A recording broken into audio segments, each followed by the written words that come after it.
The Adventures of the Saint, starring Vincent Price.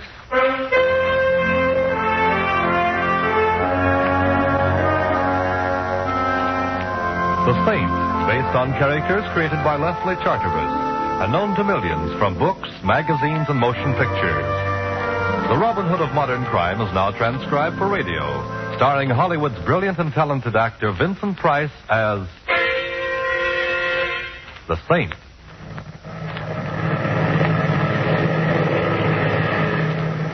Anything wrong, Captain? Nothing serious, Mr. Templar. Just coming down here for a check. Go on just as soon as we can. Oh, and where is here? Headstone, New Mexico. Used to be a big silver mining town, but now it's just another little town, I guess. Although I did notice there's a carnival playing over on the edge of this emergency landing strip. Well, how long are we to enjoy the hospitality of Headstone? Oh, 2 or 3 hours. Long enough to see the town, have dinner if you like. We're sorry to delay you, sir. Oh, it's all right, Captain. I'm seldom bored in a strange town. Well, you better go back and fasten your seatbelt, Mr. Templar. We're coming down now. Right, I'll see you later.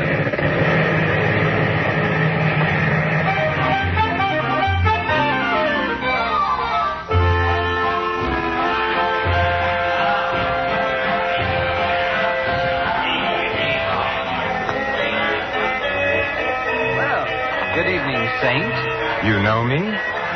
Yet I don't seem to recall your face. Harry Kelly, and you don't recall my face because we've never met, but I've seen many pictures of you, and so I recognized you immediately. Well, that's very flattering. Tell me, Mr. Kelly, how can I get into town? You can find a cab on the other side of the carnival. Planning on staying long? Not at all. Should I? On the contrary, I was just going to suggest that I doubt if Headstone would welcome the presence of the Saint. Just a friendly remark, you understand. Oh, naturally. And if I may be permitted a friendly question, why are you telling me this? Just an interest in the continued health of my fellow human. If you have any trouble in town, look me up. Anyone can tell you where to find me. Look, the big show is just about to start. See little Fatima, the girl who shakes and shivers like a bowl full of jelly. Only 1 dime, 10 cents, the 10th part of $1. Hurry, hurry, hurry. Step right up. Learn what the stars hold for you. I read the past, the present, and the future. Learn your fortune, young man. I already know it, Grandmother. I'm destined to meet a tall, dark, and beautiful woman. I'll settle for nothing less. I see strange lines on your face, young man. Huh? I will tell your fortune without charge. Give me your hand. I see danger. Beware of a blonde young woman. She will bring you death. There are worse ways of dying, Grandmother. I see danger. Much danger for one with a halo about his head. Blood and death. Unless he travels, I see... I think I'm beginning to get the idea. You might tell your crystal ball that I'm beginning to be interested. Goodbye, Grandmother, and may the saints bless you.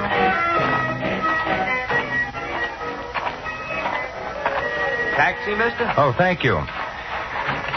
Say, do you suppose you can drive me somewhere that serves a good dinner? Sure. Silver Dollar Hotel. Oh, fine.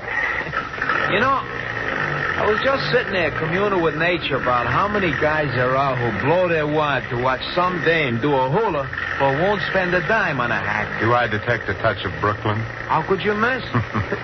That's me, chum. Ziggy from Flatbush. I used to drive a hack in Brooklyn. Now I own the only hack in Headstone. It's light, huh? You know, I ain't seen a Brooklyn Bridge for 10 years since I come out here for my health. Like I always say, it's a smart man who knows when it's healthy to get out of town. Meaning what? Does everything have to mean something?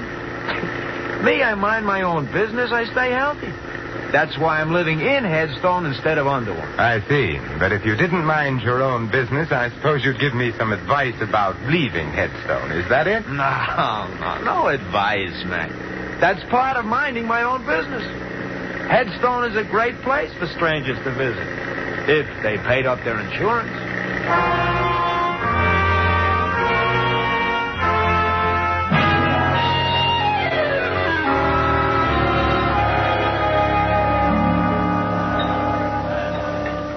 Here you are, waiter. Very nice dinner. My check, please. No, thank you. Keep the change. Hello. Well, Well, this is a surprising hotel. First a beautiful dinner, and then an even more beautiful blonde. May I sit down? Oh, by all means, Miss... Betty Connelly. You're Simon Templar? I should have worn my dark glasses. But now that the truth is out, you might as well call me Simon. All right, Simon. Now, how did you know who I am? Now, don't tell me that you were just passing and recognized me. Well, Ziggy told me that you were here. He owns and drives the taxi here in Headstone. I know I shouldn't look a gift blonde in the hair, but why did Ziggy tell you I was in here? Well, Ziggy knows that I need help, and he thought, well, that is, since you're the saint, you might help me. Well, I have been known to help beautiful blondes on occasion. But tell me why you should need help, Betty. Someone's been trying to kill me. Oh, there should be a law against that. Are you sure? I've been shot at twice, and everybody here has been very unfriendly, except Ziggy and a man named Harry Kelly. I've noticed the unfriendliness in this town. But being unfriendly towards you is obviously an indication of insanity. Oh, please don't joke about it. I'm frightened. All right, my dear. Now tell me about it. Well, my father was known as Silver Slim Connelly. He lived here for years, but he sent me east to school when I was very young, and I didn't come back here until recently. My father died about a month ago. Oh, I'm sorry. He was broke, and all he left me was his old silver mine. He called it the Betty Mine, after me. And I take it somebody wants the mine. No, the mine is completely worthless. There hasn't been any silver in it for years. But, my dear, you were shot at twice. Have you any idea who did the shooting? No, but it might be the same man who told me to get out of town. Oh, who? Mike McCarthy.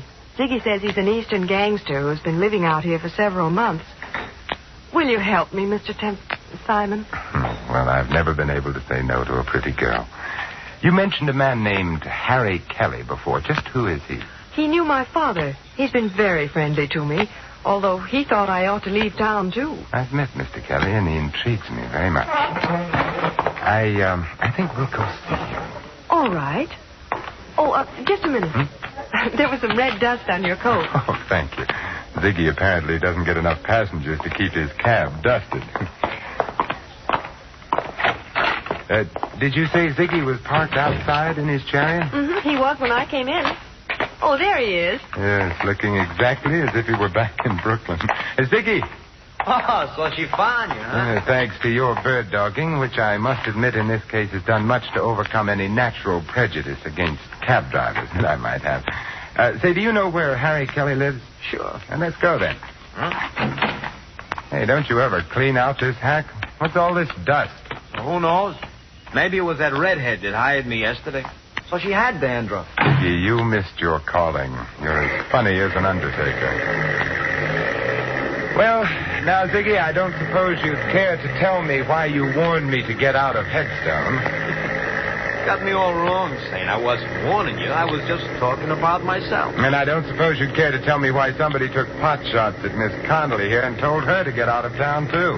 Me, I don't know nothing. Like I was telling you, Saint, I mind my own business. Maybe you stay ignorant that way, but it's healthier, and I like it like that. Well, in that case, why did you send Miss Connelly in to see me? Well, like you can see, she's a pretty little pigeon. She needs to know some guy who'll help her. Now, it ain't no secret that the Saint goes around mixing in other people's business, so I tell her to see you. And who told you I was the Saint? I got eyes in my head, ain't I? Like I said, I used to hack in Brooklyn. I got around. What about this Mike McCarthy? Strictly smart money, Saint. Huh? A lot of guys have crossed his path once, if you get what I mean. What about Harry Kelly? Local stuff. A nice schmo, but no more. You're doing all right for a guy that doesn't know anything. You got me wrong, pal. Ziggy, he looks people over, but he don't see nothing except one guy is tough, another guy is a schmo, and maybe another guy is too nosy. I really don't think we should try to involve Ziggy, Simon. He's been very nice as it is. Yeah, she's got something, pal. I ain't really equipped for it because the way you're headed, only a saint could feel at home.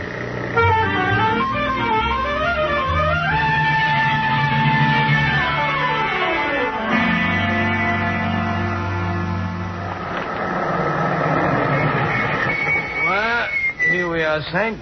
Kelly lives on the first floor in the rig. Oh, thanks. Wait for us, Ziggy. We've got a couple couple of other calls to make after this. Don't worry, I'll wait. If you get in any trouble, just yell. Then I'll drive over and tell the sheriff I heard somebody yell for help. Oh, thanks, pal. Come on, Betty. Well, I hope our friend is in and that he talks. Yes. Strange. Harry telling you to come and see him if you had any trouble. If he had any connection with me, then why hasn't he said something to me? Well, he sounded to me like a cautious man. Maybe he did know something, but didn't want to say anything unless he felt sure something was going to be done. Well, we'll soon know.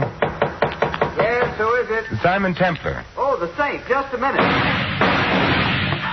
Those shots were in that room. This is no time for conversation, darling. We're going in. Oh, but... Like this. Kelly. Oh, Simon. Kelly. Kelly, this is Simon Templar. Saint? Yes, Kelly, the Saint. Who shot you? The window. The Saint. The mine. Kelly. Well, Betty, he isn't going to tell us anything now. His killer did a very thorough job. Window open. Must have shot from here. There's a shell on the fireplace. But what was he saying? Sounded like sin. Come on, Betty. We're going to spread a little saintliness. And I think I know where to begin.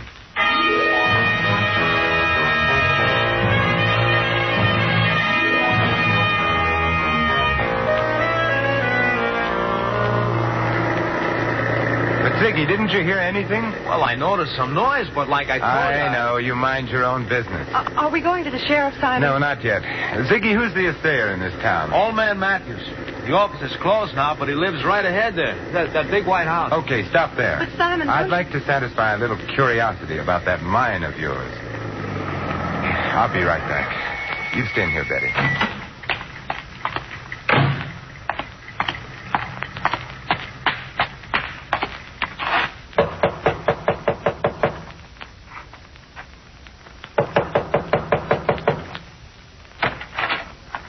What do you want? Mr. Matthews. Who else should be here? It's my house, ain't it? What do you want? My name is Simon Templar. I wanted to ask you if you know the Connelly silver mine. I know every mine within 200 miles of here, young fella. Hey, ain't that Betty Connelly sitting up there in that taxi? Yes. Then why can't she tell you about the mine?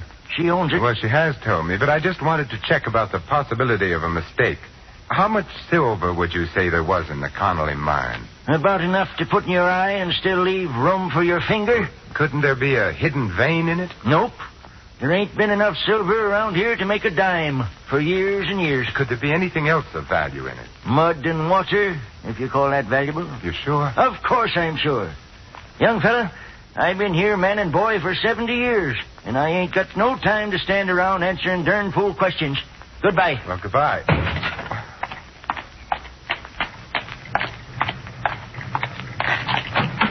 And Betty, you may be right.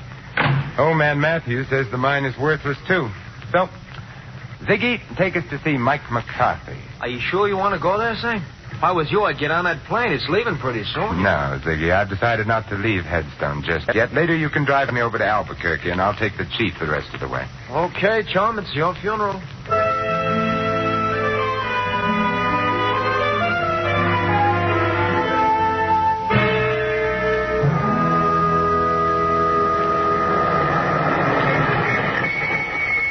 Simon, please be careful. Don't you worry, Betty. The Halo Wearers Benevolent Association would be very upset if anything happened to me. I'll be right out.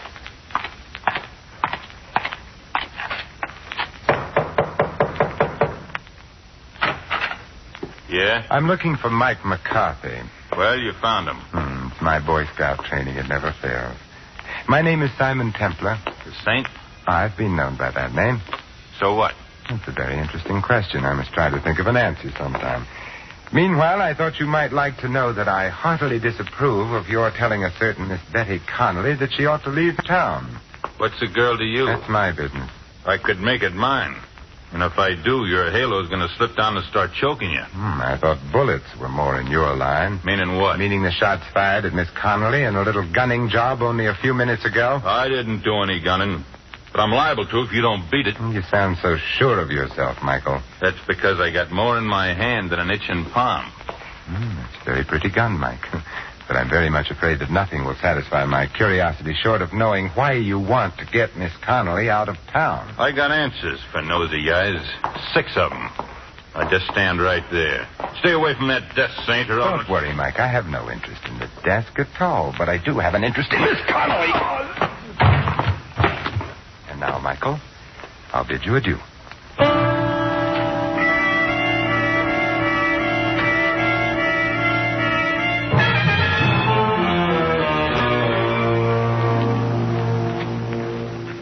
What happened, Simon? Oh, not much, I'm afraid. The conversation was just getting interesting when Mike had a sudden attack of dropsy. That's funny. I never heard of him being sick. Oh, that's because you mind your own business, Ziggy, like you told me. Betty, where is that silver mine of yours? About 2 miles out of town. Is there any place in town where we can rent a car? Well, why, I have a car. Why? I feel a prospecting urge coming over me. Ziggy, take us to Miss Connelly's car, and then we can dispense with your valuable service. What's wrong with my car? Nothing, Ziggy. It's just that I don't like people looking over my shoulder, especially when I visit a lonely mine in the company of a beautiful girl.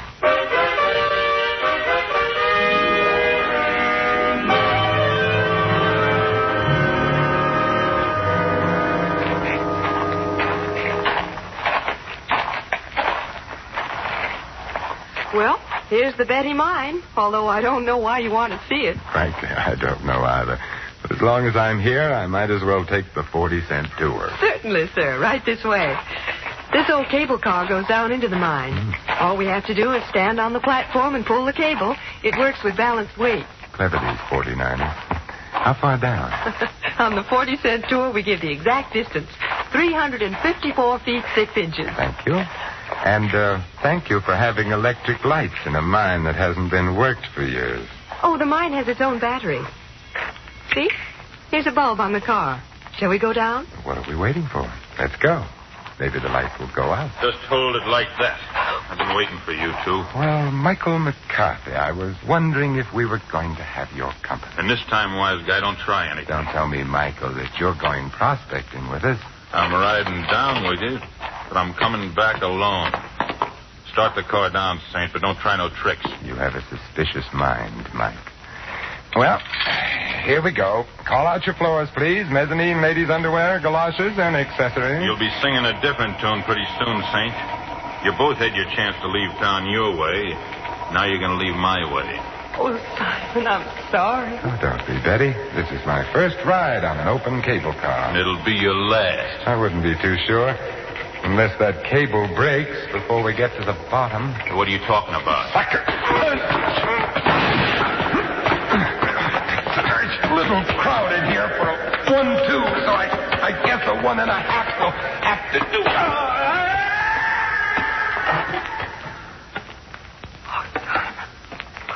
How terrible. There now, Betty. It's all right.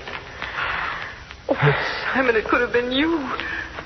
He almost knocked you off the platform, too. Yeah, it was the padded shoulders in my coat. I felt them hit the side. Oh, look at your shoulders. They're covered with dirt from the sides of the shaft. Yeah. Huh. It's red dirt. Wait a minute. Well, we can go back up, Betty. Mike doesn't need our help, and I don't need anybody to answer questions anymore.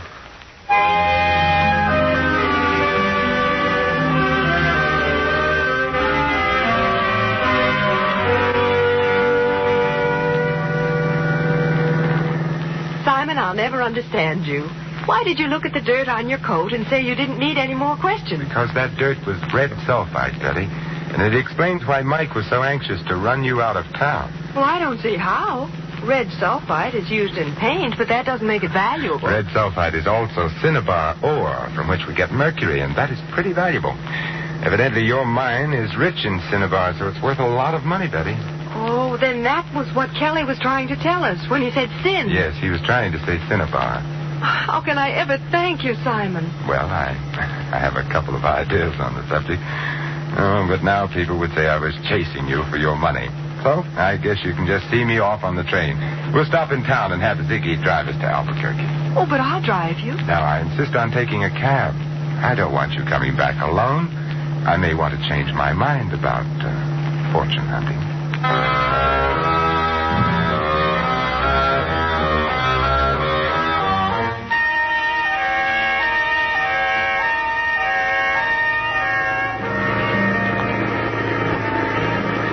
Well, like I said, Saint, I'm glad to see you leaving. This town is just funny about strangers. But hadn't you ought to take Miss Connelly with you? But she doesn't have to go now, Ziggy, and besides, she's rich. What? Yes, Ziggy, we found out that Dad's mine is valuable after all. You mean you found silver in it? No, mercury. Oh, the stuff they put in thermometers? That's the stuff, Ziggy. But it's used for a lot of other things, particularly in wartime, and it's worth a lot of money. Oh, what do you know? So that's why Mike was trying to make you leave. That's it. Well, did you stop and tell the sheriff? We didn't have time, but I'll see him when we go back. Oh, that's pretty nice for you, ain't it, Betty? Oh, here we are. Just in time, too. The chief's in already. Very nice timing, Ziggy. Thanks, Betty, for keeping my forced visit to Headstone from being dull. Oh, Simon, well, why don't you stay in Headstone? I won't know how to run the mine or what to do with the money or anything. You'll learn, Betty. You know what to do when you get back to town? Yes, but will the sheriff believe me? I mean, about Mike McCarthy killing Harry Kelly. I don't think he will, since Mike didn't kill Kelly. But Kelly was shot with an automatic. It ejected a shell on the fireplace, remember? But Mike McCarthy carried a revolver. You saw it. yes, but will the sheriff... Oh, the sheriff will believe when you show him that the gun that killed Kelly is in Ziggy's pocket. What? What are you talking about? You knew about the cinnabar ore in the mine. You carried some of it away to be tested in your cab, and there was red dust in it, which you tried to explain with a corny gag. You're crazy. Harry Kelly had an idea what was going on, so you slipped around to the back while we were at the front door and killed him. All right, wise guy, you're so smart. What about Mike? Mike was working for you. But Simon, Ziggy told me that you were in town. Sure, he couldn't be sure that I wasn't here to break up his little scheme, so the smartest thing to do was to get us together so he could watch both of us. He thought I would use his cab, as I did, and it would be easy. But he slipped up when he sent Mike out to the mine ahead of us. Ziggy was the only one who knew where we were going. Okay, pal, you asked for it. This time, we tried to... Like you said, pal, you should have followed your own advice about minding your own business. What? Well, he's all yours, Betty. The gun that killed Kelly is now on the seat beside him. All you have to do is turn the body and the gun over to the sheriff, and from there on in, he'll mind Ziggy's business for him. But Simon... Don't worry, Betty. I'll stop back someday to make sure that Venus is in conjunction with Mercury.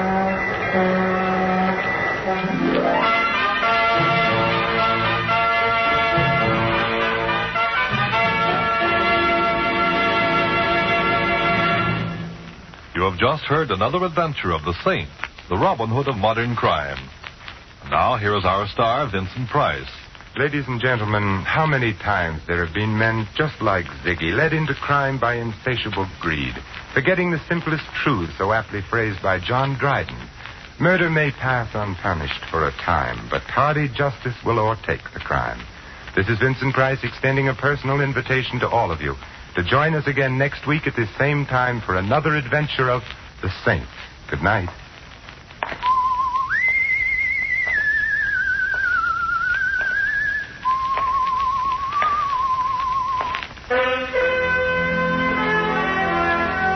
Tonight's script of The Saint was written by Michael Cramoy.